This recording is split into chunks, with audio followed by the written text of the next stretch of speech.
You a Brussels sprouts guy? No, but good healthy eats. You make us a plate? I will after this. I got every single one, yeah. So what are your thoughts? We saw the video when Hubert told you in the locker room, ACC Player of the Year. What was the first phone call you made? And I imagine it was to your parents. How'd that conversation go? It went well, but the way HD kind of just released the news, it was definitely from a genuine place, and I almost got emotional after I was saying words to the team. But yeah, the first phone call I made was to my parents, and it was great because we just discussed everything of how I started here and where I'm at now, and all the hard work I put in, and so just to kind of be awarded and acknowledged for my years here, especially this year. Just felt great. Was part of the emotion he connected you to his uncle, to Walter? And not just to Davis, just the way he did it, linked you directly with him. Mm-hmm. That was, I think he did a terrific job of just kind of just setting it up a little bit, and I think I just got emotional just from just hearing my thoughts out loud, and I don't think I ever really think about what this means to me, but to the program. So just kind of hearing myself talk about it to the team, I think it just made me emotional, but also just super happy, and just kind of give myself grace and for what I have been doing all year. What about your thoughts about having your jersey in the Raptors? That's even more big time. A lot of the greats that went here, and just to see there's no number 4 up there, and for me to make history like that, I can't be more proud of myself than that, especially the amount of players that went here and had the history and the success they had. So for number 4 and the Davis to go up there, that means a lot to me. What were your parents' reactions when you called them? No, they were happy. My dad, he tried to play it cool, but he was welcomed me with open arms, and he was super happy for me. But he was here, so we actually went out to dinner that night. But I FaceTimed my mom, and my mom was just happy for me, and just because I envisioned this going to the year, and she was just talking about how proud I am of just doing the things that I said I was going to do. I wrote down my goals, I manifested it, and for me to go out there and just do what I did and complete one of my goals, she was just super proud of my efforts, but also told me there's still more left, still more room for improvement, and definitely got a lot of games to play. So, but she was just super proud of me. Yeah, What else is on that list? What else is on that list? The goals. A lot more. I'll just give you one, just the one that's next is the ACC tournament, and then win that, and then I'll reveal the rest later. Or did you write this down in a journal or a Yeah. erase board? Or I actually journal a lot. Just write down my thoughts just to see. Just kind of just reveal my thoughts and kind of just write them down on a piece of paper, so I just get them out of my head sometimes. And I wrote down before the year even started. So during the summer, I would just write down what I want to accomplish this year and whatnot. You envisioned this, but just seeing how the preseason awards rolled out, did that fuel you coming into this season? Yeah, I definitely played a part into my feel and motivation this year. But it was definitely also an accomplishment a goal that I had set for myself even before the preseason awards had came out. So, but that definitely motivated me as well. Your thoughts on Caleb winning the Pac-12 Player of the Year, and have you talked to him, and what were those conversations like? Yeah, I congratulated him, and he congratulated me. There's always love between me and him, and for both of us to win Conference Player of the Year, I think that's just all God work right there. Always been a fan of his game, and that's my brother. So for us, this is to go out the way we did and win both Conference Player of the Year. I think that just shows to our success as individuals, but also as brothers.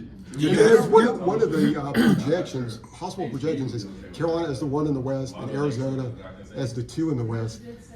How would that be facing Caleb in the NCAA tournament? Now that'd be a crazy storyline. Just for that game, if it was possibly to happen, I think that would be probably one of the most watched games and a highly anticipated game. So, if it happens, it happens. But I think that would be a crazy storyline just to even think about it and hear it out loud. What about you, Bert? What was your How grateful are you as a group that Armando came back for a bit?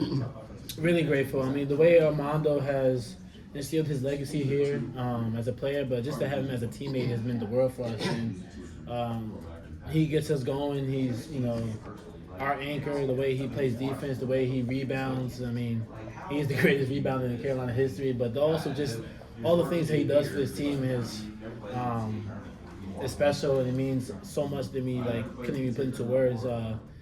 But his presence is, from offensive end to defensive end, and just to have him as an extra leader was definitely needed for this team, and he's definitely has instilled his legacy here. How important is it for you guys to win this tournament? It didn't sound like Coach was putting a lot of emphasis on it, but Armando said it's something that you guys want to accomplish as a group as well. Yeah, I mean, this is definitely something that we want to accomplish as a group, and we want to win. So it's a championship, and we're playing for something. So just because we won the regular season doesn't mean the season's over for us. We still have more games to play, more championships to win. So it's a key emphasis for the team, and we're just going to go out and play our basketball. You've talked a little bit about your dad being a pretty high scorer back in the day, and y'all playing a little bit when you were younger. How much is this award? How much is he a part of this award? I mean, he's a part of it a lot. I mean, the way he was always hard on me throughout my years, just like growing up, playing AAU and high school. So, but I mean, I appreciate him for doing that because it kind of just molded me into the player I am today. And I felt like if I could deal with his criticism, I feel like I deal with anyone's criticism. So, but I mean, it really just shaped me to the player I am, just to be aggressive at all times and never back down to anyone. And that's always the main mindset he always wanted to instill in me. And it's to always play each game like it's your last, and always have that dog mentality in you. So he's definitely helped me get to the position I am today. With him being hard on you, that was probably a point when he started making basketball more serious for you, I would imagine. How old were you at that time? And give us an example of him being hard on you when you were younger. I would say it really started when I was 8 and 9. That's when I was second grade. I was playing with Gauchos. You're still wearing goggles? Yeah, I was still wearing goggles. An example of him being hard on me, there's a lot. I remember. So he was playing the hoops in the sun, and I didn't play well at all. And he had cursed me out in the parking lot in front of everyone. I was pretty embarrassed that day. Is part of this an aim to please him? I wouldn't say please him, but more so of just him pushing me into the potential, because I think at times he believes in me more than I believe in myself, and he just sees how great I can be. So he's just trying to push me beyond my potential and limits so I can be the best player that I can be. And it's more so of just him wanting to see his son shine. Now it's nothing about pleasing him. It's more about wanting the best for his son. I was talking to him the other day, and he was telling me about a time that you had sprained your ankle, I think, and the doctor had told you weren't going to play for can't remember how long. Yeah. He went in 2 weeks early, I want to say. He and you made that decision together. You talked to Tommy. He was like, no, the doctor said you couldn't play, but you guys decided to. Do you remember that? And then what kind of impact did that have on your mindset? Yeah, I think it just spoke about toughness. I mean, mental toughness. And just kind of playing through. I mean, obviously it could be something minor, but if you feel like you could play, go ahead and play. But I mean, it definitely just spoke on mental toughness and just having that mentality, just to be okay, I may be a little bit injured, but if I could play through it and have the ability just to go out there and give my effort, 100% effort, then I could be fine. And I think that really spoken to kind of just years throughout, where I may just have a little tweak or just get elbowed in the head like how Seth elbowed me this past year. Just get right back up and continue to keep fighting. So I mean, I think those little plays in my AAU days have played a big role in today's game.